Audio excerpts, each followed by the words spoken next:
orang banyak.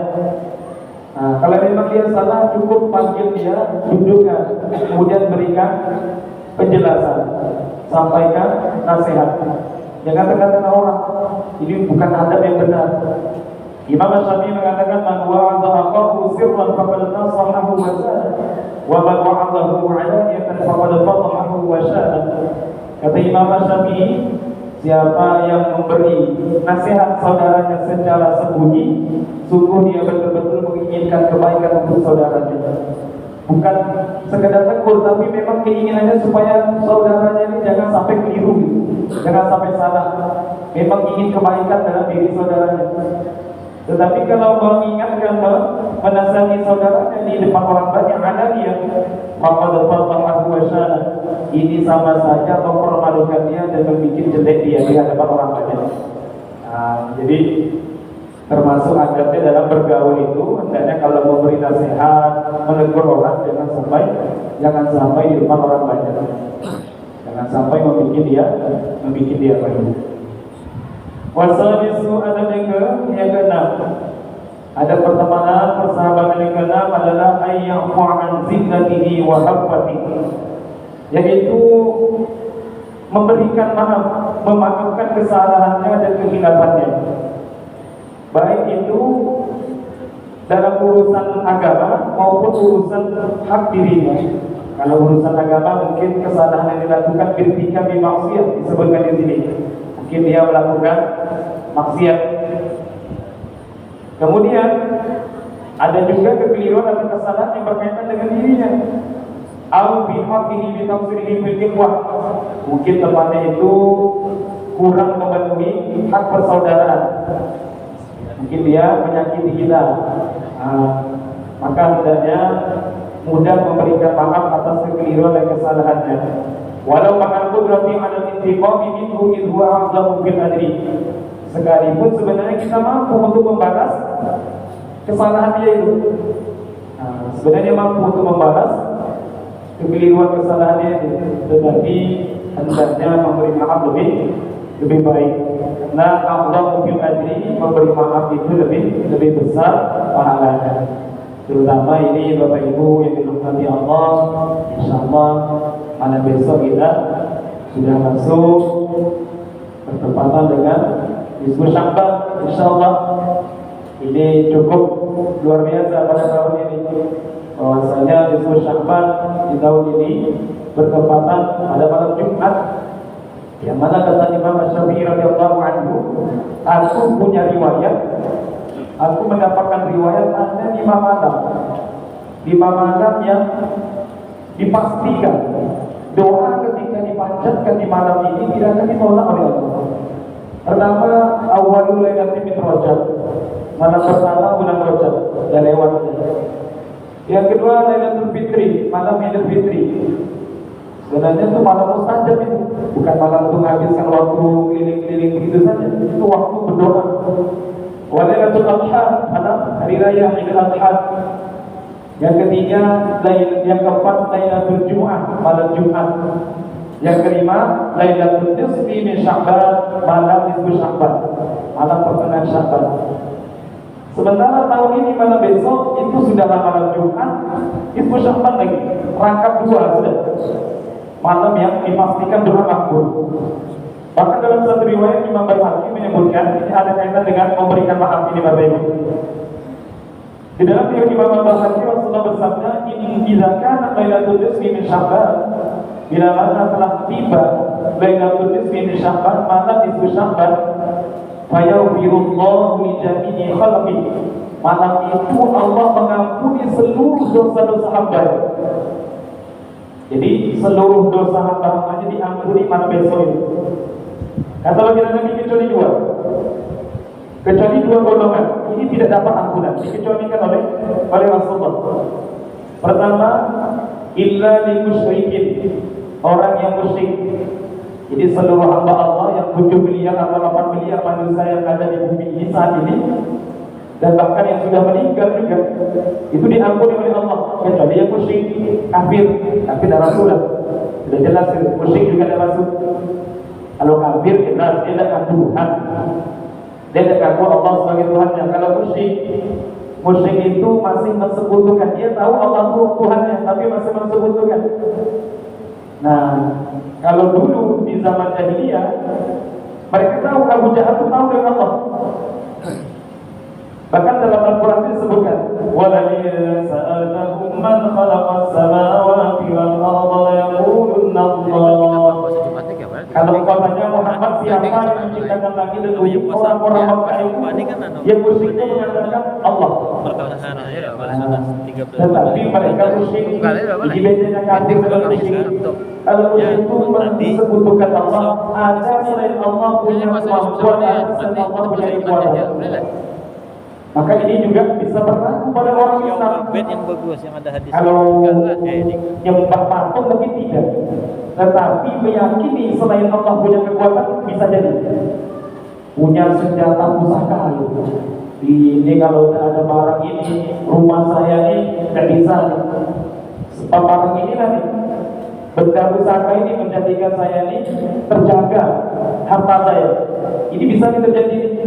Meyakini benda makhluk selain Allah punya kemampuan kudrah. Jadi meyakini selain Allah punya kemampuan seperti sifatnya Tuhan, itu bisa dikatakan musyrik. Walaupun tidak nyembahnya seperti orang musyrik dulu, seperti bersujud itu, tidak mesti. Pokoknya musyrik itu mensekutukan Allah, menisbatkan sifat-sifat ketuhanan kepada makhluk. Namanya mensekutukan. Ada makhluk juga punya andil, punya kekuatan di luar kekuatannya Allah. Ini sebab cincin keramat inilah yang rezeki saya lancar. Kalau tidak ada ini, tidak lancar rezeki saya sudah. Ini dia mensekutukan kemampuan Allah pada makhluk. Bisa terjadi. Tapi kalau tabarruk beda. Ini salah pahami orang-orang yang kaum Wahabi itu. Tabarruk itu dianggap juga syirik. Padahal dalam Islam ada tabarruk. Beda tabarruk dengan syirik nyata, itu beda. Karena syirik itu urusan akidah, urusan ide, keyakinan. Itu tidak bisa nampak kecuali dia sendiri. Dia sendiri. Sedangkan kita tabarruk, kita tetap meyakini Tuhan Guru, Waliullah, benda-benda yang punya di situ bekas orang soleh. Kita dengan mantap ini sebenarnya tidak bisa bermanfaat sama sekali. Cuma karena dia ini bekas kekasihnya Allah, ada nilai kebaikan yang Allah titipkan di situ. Itu beda. Tabarukan dengan mensekutukan Allah beda. Kalau syirik itu memang keyakinan dia menganggap benda itu punya kemampuan. Memang zatnya benda itu punya sifat ketuhanan, punya kemampuan. Maka jangan langsung keliru paham. Berarti kalau ada sesuatu yang bekas orang soleh, kita minta kebaikan di situ, syirik belum tentu. Bagaimana keyakinan dia? Kalau dia meyakini itu hanya sebagai mengambil berkah, bahwasanya ini bekas yang disentuh oleh orang soleh yang menjadi kekasih Allah, sebenarnya benda tidak ada apa-apanya. Yang menjadikan dia berharga, memberikan kebaikan itu karena ada nisbat dengan Allah. Ada kebaikan yang Allah taruh di situ sebab yang dipakai oleh orang soleh. Dalil yang tabarukan banyak lebih. Dalil tabarukan itu banyak. Nah, kalau kita paparkan dalil tabarukan kepada Nabi, mereka bilang apa? Dibantahnya lagi. Itu Nabi saja, selain Nabi tidak boleh. Nah, itu pula. Memang banyak dalil seperti Sayyidina Khalid bin Walid ketika perang, ketika itu beliau tertinggal topi yang biasa, topi perangnya itu tertinggal. Maka kata beliau, saya tidak akan perang kecuali topi saya kembali. Maka orang-orang heran, kenapa Sayyidina Khalid ini begitu pengen sekali harus pakai topi itu juga. Kan topi lain masih banyak. Apa kata beliau? Semenjak saya menggunakan topi itu tidak pernah ceritanya saya kalah. Dan itu sebab karena di topi saya selipkan sehelai rambut Rasulullah SAW. Jadi ngambil berkah rambut Rasulullah, mendapatkan pertolongan Allah karena bersama zatnya Rasulullah. Itu ada riwayatnya. Tapi dibantah pula sama mereka. Ya itu kalau Nabi jelas maksudnya, kalau wali tidak ada. Nah, itu ada seperti itu. Tetap saja wali itu mereka juga orang-orang yang terhubung dengan Rasulullah SAW. Mereka dapat kemuliaan sebab berkahnya Rasulullah SAW. Nah, yang pertama orang musyrik Bapak Ibu. Pada besok itu orang musyrik dipastikan dapat ampunan. Yang kedua, mungkin kita musyrik tidak. Yang kedua ini yang pertama. Yang kedua, kaum musyrik. Yang kedua, tipe orang yang tidak mendapat ampunan pada besok itu adalah musyrik. Musyrik itu adalah orang yang di hatinya ada wal baghdha, kebencian dan permusuhan dendam kepada orang Islam. Bukan karena dasar agama. Jadi benci dendamnya itu bukan karena Allah, bukan karena dasar agama, tapi karena hanya sebagai watak tabiat biasa saja. Nah, orang-orang yang masih punya dendam, punya permusuhan, kebencian dengan orang lain, malam besok dikecualikan ada penampunan dari Allah Subhanahu wa taala. Maka kita berharap mudah-mudahan mulai malam ini sudah los lapang dada. Semua orang-orang yang pernah menyakiti saya tidak ada dendam, tidak ada lagi kebencian permusuhan dengan dia. Pokoknya kita lapangkan dengan harapan mudah-mudahan malam besok mendapatkan ampunan Allah Subhanahu wa taala. Ini adab yang keenam disebutkan oleh Imam Al-Ghazali, senantiasa mudah memberikan maaf kepada sahabatnya, temannya yang mungkin ada kekeliruan. Sekalipun mampu membalas, dia lebih untuk memaafkan daripada membalas. Jadi Bapak Ibu dirahmati Allah, amalan memberi maaf orang lain, tidak menaruh benci, tidak menaruh rasa dendam di hati, itu merupakan amalan yang besar ternyata. Bahkan cukup dengan amalan itu, menjalankan yang fardu, punya amalan yang itu sudah bisa menjadi penyebab orang ini mudah masuk surga. Satu ketika, ini mungkin sering kita sampaikan, Nabi Muhammad selesai sembahyang asar. Selepas sembahyang asar, lagi memberi mau'izah nasihat. Tiba-tiba Nabi ngomong, "Yaqlumu 'alaikumul an rajulun min ahli jannah." Dari arah pintu itu di Masjid Nabawi muncul sebentar lagi rajulun min ahli jannah, salah satu penduduk surga. Orangnya masih di dunia, tapi sudah ditetapkan oleh Nabi, dia itu ahli surga. Maka semua sahabat yang duduk itu pandang sebuah pintu, siapa orang? Ternyata muncul satu orang pedalaman, tidak dikenal. Dia datang Bapak Ibu, datang ucap salam ke majelis Nabi, langsung berpindah sembahyang dia ke pojok, sembahyang asal, bukan masbuk lagi, terlambat. Kalau dilihat amalannya kan biasa, jangan kan masbuk, terlambat, orang sudah selesai itu sembahyang. Maka ketika itu dia balik. Hari kedua itu lagi, nanti muncul ahli surga di arah pintu ini. Ternyata yang muncul orang itu lagi. Sampai 3 hari. Ini saya nukil dalam kitab Hadisul Mukminin. Maka sahabat Abdullah bin Amr bin As ini penasaran. Ini sahabat amalannya biasa, sembahyang bukan masbuk lagi, lambat kan? Orang dah selesai jemaah dia baru sembahyang. Maka penasaran, diikuti orang Kubah, diikuti orang itu, dibuntuti sama Sayyidina Abdullah bin Amr bin As, saudara ibu. Maka betul, wajar saja dia terlambat. Sudah selesai orang sembahyang, baru dia datang. Rumahnya di pojok Madinah, jauh di ujung desa.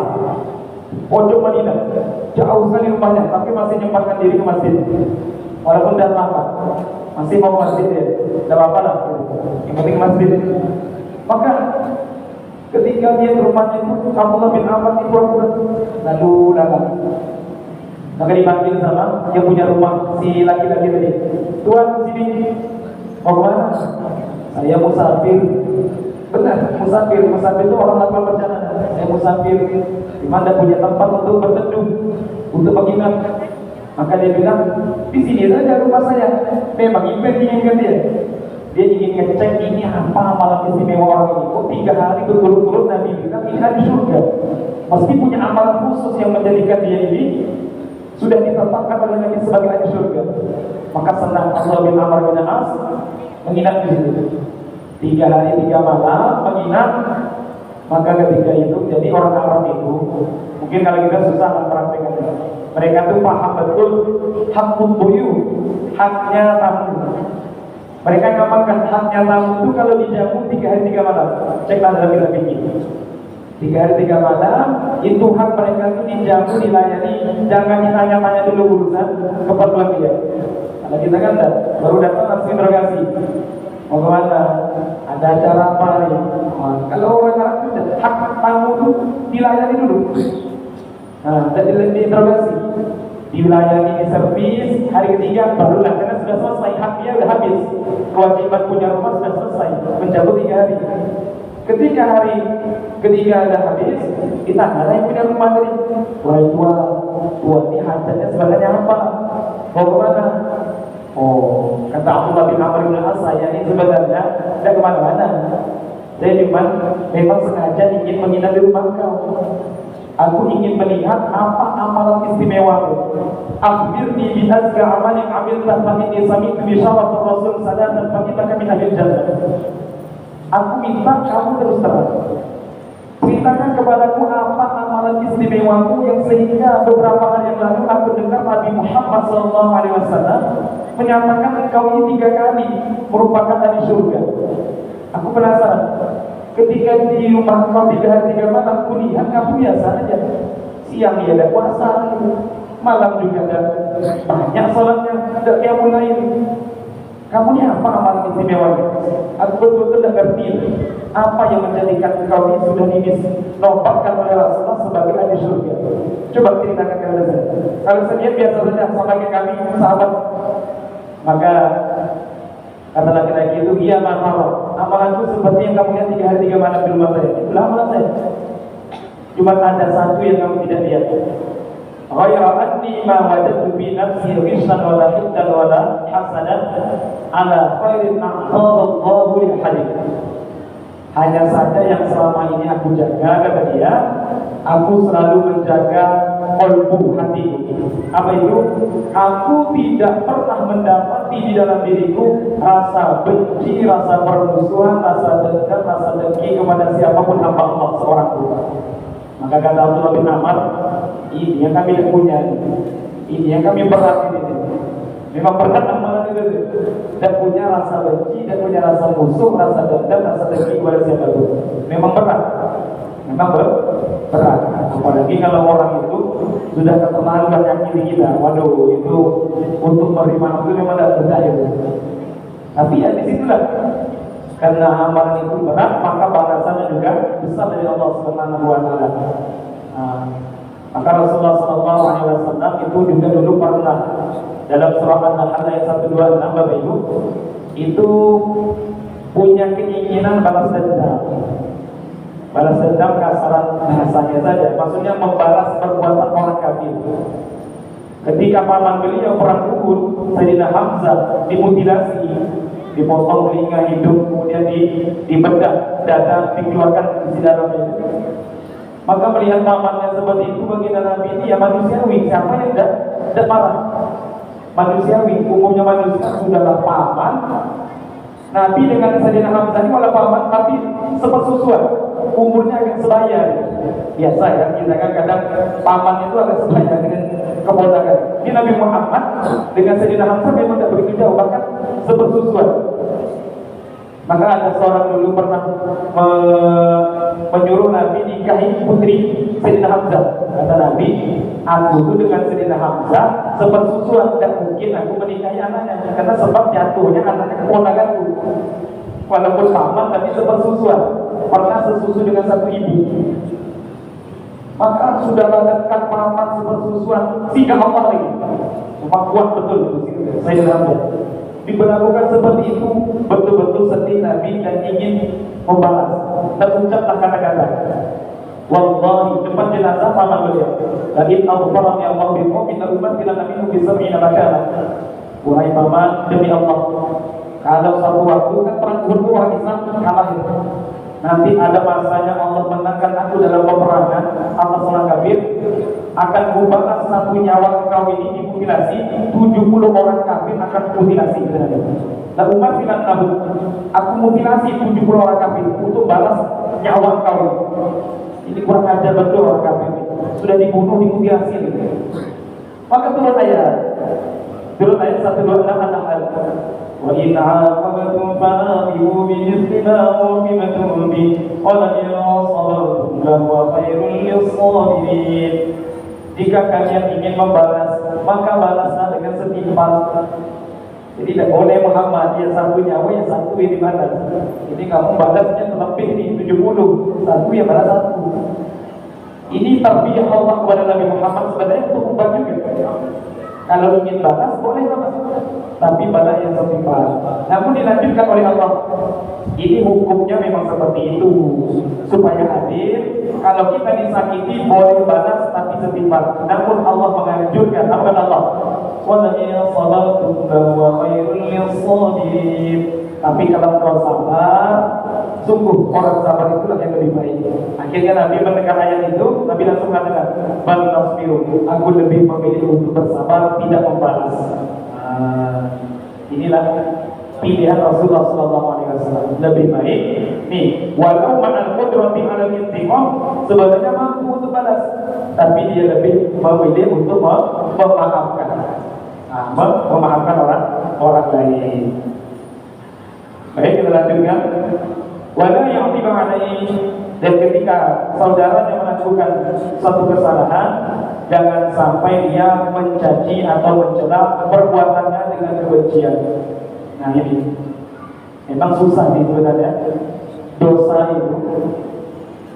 itu kalau kita mencela orang melakukannya, itu khawatir nanti kita pun akan ditimpakan. Karena Nabi pernah bilang gini, ada nih kita lihat orang melakukan maksiat, kesalahan, dosa. Kita kok mencela, mencaci perbuatan orang itu, merendahkan dia, mencela dia, maka kita tidak akan mati sebelum juga melakukan perbuatan yang sama dilakukan orang itu.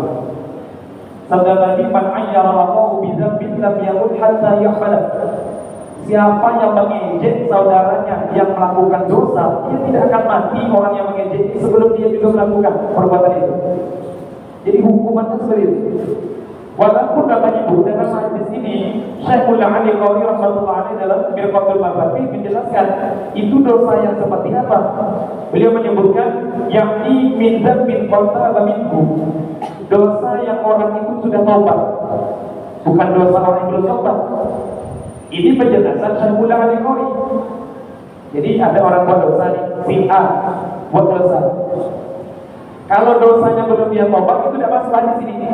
Maksudnya si A ini dulu pernah punya cerita yang kita tahu, dia ini pernah bermaksiat, dosanya kita tahu.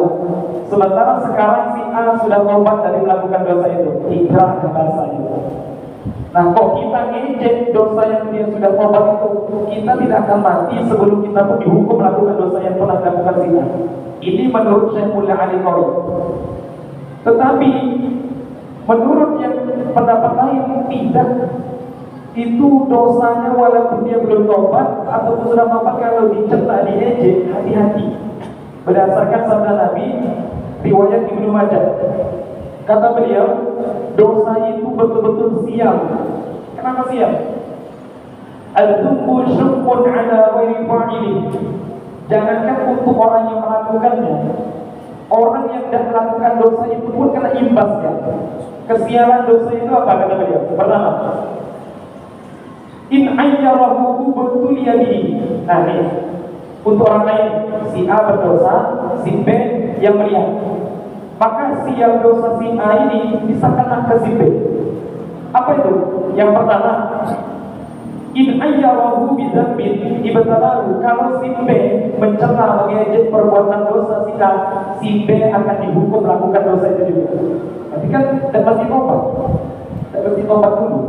Kok si B ngejek perbuatan dosa si A, meremehkan, mengkerdilkan si A yang melakukan dosa, maka si B nanti akan diuji, dihukum melakukan dosa yang sama. Ini kesialan dosa yang dilakukan orang lain. Yang kedua, wa ini lahu azimah.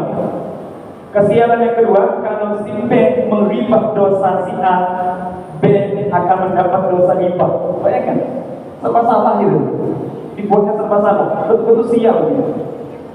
Menyebabkan orang lain pun kena imbasnya. Diejek dia kena hukum nanti melakukan yang sama. Digibah dia dapat dosa gibah. Yang ketiga, wa in radiya lahu syawakahu. Tetapi kalau si B diam-diam saja bahkan rito atas perbuatan si A, maka si B tetap juga sama halnya bersekutu melakukan dosa yang sama. Jadi rito si B atas perbuatan dosa A, maka B dapat imbas dosa juga. Karena rito dia tidak ingkar hatinya terhadap perbuatan si A, betul sial gitu. Orang lain dibuat sial gitu. Si ibadah dapat dosa ibadah, dia kena nanti diuji nanti melakukan dosa. Rito dan berkomentar bahkan senang saja dapat dosa juga kata dia rito atau perbuatan si A, betul sial perbuatan dosa orang. Maka sikapnya bagaimana? Itulah yang disampaikan Nabi. Mar'amin mungkaran faliwayyihu biyadi, fa illam yastati fa bilisani, fa illam yastati fa biqalbi, wa dzalika amrul iman. Kalau tidak mampu mengingkari perbuatan itu dirubah dengan cara tangan, diberhentikan dengan tangan, minimal dengan lisan. Nah, kemudian kalau tidak mampu dengan lisan, ingkari dengan hati. Jangan diejek, jangan digibah, hati ingkar. Nah, dan gitu saja. Jangan sampai itu. Kalau itu berpendapat jangan dosa juga karena ridho atas perbuatan itu. Tidak ada pengingkaran di hatinya. Maka kalau saudara kita melakukan kesalahan, kata Imam Al-Ghazali, wala yaqtib alaihi illa yalumu alaihi. Jangan dicela, jangan diejek. Jangan diejek. Kemudian Bapak Ibu dirahmati Allah Subhanahu wa taala, adapun kata beliau wa amazilatu bi haqqihi fala khilafa bi anna al-aula al-afwu wa al-ihtimal. Kalau kesalahannya itu kaitannya dengan hak kita, maka tidak ada khilaf di antara ulama, yang lebih baik adalah cukup memberi maaf saja. Sudah. Ya, kesalahan saja ada dua tuh. Kesalahan berkaitan dengan hak Allah, kesalahan berkaitan dengan hak kita. Kalau berkaitan dengan hak Allah, cukup dinasihati dengan baik. Kemudian kalau berkaitan dengan hak kita, cukup dengan memberikan maaf. Bahkan disebutkan Bapak Nabi yang bagi asal Nabi Mali Zidat Akhirnya Sebarina Udron. Sakitnya itu supaya kita ini mudah memaafkan orang. Hendaknya kita ketika ada kesalahan saudara kepada kita, mungkin lewat orang lain, hendaknya kita mencari 70 uzur untuk dia. Contoh, kita lagi duduk, ada kawan yang baikkan, Hamzah, itu si A kemarin bilang kamu seperti ini. Itu kan kadang menyakitkan itu. Kata-kata yang mungkin sebenarnya menyinggung perasaan kita. Maka kalau ada sampai kesalahan saudara kita itu kepada kita, hendaknya kata para ulama, kamu cari dulu uzur, 70 uzur. Jangan langsung memvonis. Maksudnya maksudnya apa? Oh, mungkin dia bercanda. Oh, mungkin dia tidak sengaja. Oh, mungkin dia bukan sakit hati saya. Pokoknya sampai 70 uzur. Kalau udah ketemu, barulah kita sikapi. Karena ini saking pentingnya bagaimana berhusnuzon dengan orang. Berhusnuzon. Jangan langsung telan-telan. Ada kabar orang menyakiti kita, mungkin melewati lisan sampai ke kita. Jangan langsung bersuzon dulu. Berhusnuzon dulu. Karena apa kata Abdullah bin Barak, al-mu'min yatlubu ma'adir afihi wal munafiq yatlubu ma'azaratihi. Orang iman yang sejati itu dia senantiasa mencari uzur saudara. Sedangkan orang munafik suka mencari kesalahan saudara. Maksudnya apa? Supaya kita ini kalau ada orang mungkin melakukan kesalahan, kita berikan kemungkinan. Oh, mungkin dia itu tidak sengaja ngomong gitu. Oh, mungkin dia niatnya seperti itu. Niatnya mungkin bercanda saja. Maksudnya uzur-uzur supaya tidak langsung nyalahkan dia. Supaya kita ini mudah memberikan maaf. Karena ini Bapak Ibu, husnuzon, baik sangka kepada orang itu lebih baik daripada suudzon yang benar. Husnuzon yang salah lebih baik daripada suudzon yang benar. Nah, itu. Husnuzon kita salah itu lebih baik daripada suudzon kita benar. Kenapa? Kalau husnuzon, saya husnuzon dengan A. mungkin tidak seperti itu. Maka husnuzon saya itu memberikan pahala untuk saya. Kalau salah ada masalah, benar, alhamdulillah. Tapi kalau suudzon, bahaya. Suudzon itu kalau benar tidak ada pahala, salah, maka kita pada berdosa. Bersangka buruk dengan orang. Kok benar sangka kita tidak dapat pahala itu? Tidak ada sangka dalam catatan amal. Telah benar suudzon seseorang pada saudaranya dapat pahala, tidak ada. Tapi kalau suudzon kita salah sangka kita, maka berarti kita sudah menuduh keburukan, maka dapat dosa. Maka lebih baik berhusnuzon. Sama lah kasusnya sekarang ini, mungkin sudah agak redup lah, tapi nampaknya berpengaruh juga Bapak. Seperti apa? Allah alam lah, di dalam jemaah kita ini mudah-mudahan tidak ada kaitan dengan masalah kaum Alawi. Kan ada geng-geng pembatalan asal itu. Sebagian ada terpengaruh. Mungkin kalau kita pribadi lebih baik prinsipnya dipakai Kiai Syukron Makmur yang kepada putra beliau Kiai Faiz itu. Apa prinsip beliau? Lebih baik kita ini sudah mencintai saja daripada membenci takut-takut salah ternyata betul sudah Nabi bahasa gitu. Kalau kita mencintai ternyata pengakuan mereka salah itu, mereka itu berbohong atas nama keturunan Nabi bukan keturunan Nabi, dia tidak berdosa tapi kita tidak masalah karena kita mencintai. Tetapi kalau kita ingkari benci mereka ini, kita tuduh berbohong atas nama keturunan Nabi, ternyata betul nanti dia akan keturunan Nabi, repot kita. Kita membenci orang yang betul memang keturunan Nabi. Maka dalam hal ini lebih baik cari aman saja. Cari aman, sudah cintai saja. Minimal mereka adalah saudara seiman, se-Islam. Urusan mereka benar dan tidaknya, betul-betul sudah Rasulullah apa tidak, itu urusan mereka lah sama Allah. Kalau mereka sengaja berdusta, jelas. Kita gini Bapak Ibu, kenapa saya sampaikan? Kalau kita ikut-ikutan mengingkari ada seorang namanya Ubaidillah itu sebagai bukan orang yang fiktif, orang yang tidak termasuk keturunan Rasulullah, berarti menganggap mereka ini menuduh mereka itu bapaknya orang lain, itu zina gitu. Bisa terjadi itu. Mereka ngakunya Ubaidillah itu sebagai ayah mereka, dibilang itu bukan ayah mereka. Ubaidillah itu nama teman-teman itu. Berarti kita nuduh orang lain kan ayahnya orang lain. Contoh, si A ngakunya nama ayahnya Zaid. Kita bilang, mana Zaid itu gak ada itu. Berarti kita bilang, A ini ayahnya dengan siapa gitu. Berarti menuduh ibunya si A nikah dengan orang lain. Nah gitu. Sama halnya itu. Maka bahaya. Walaupun ini tidak panas lagi, aman-aman aja kayaknya sudah ambil prinsip masing-masing saja. Tapi kalau untuk nasihat kita, hendaknya lebih cari aman. Cari aman, sudah. Mudah-mudahan kita tidak ada unsur membenci kepada siapapun di antara kepada Rasulullah SAW. Bapak Ibu, kaum muslimin dan muslimat, barangkali ini saya dapat sampaikan. Mudah-mudahan memberikan kemanfaatan bagi kita semua, khususnya kita mendapatkan ampunan bersama kali.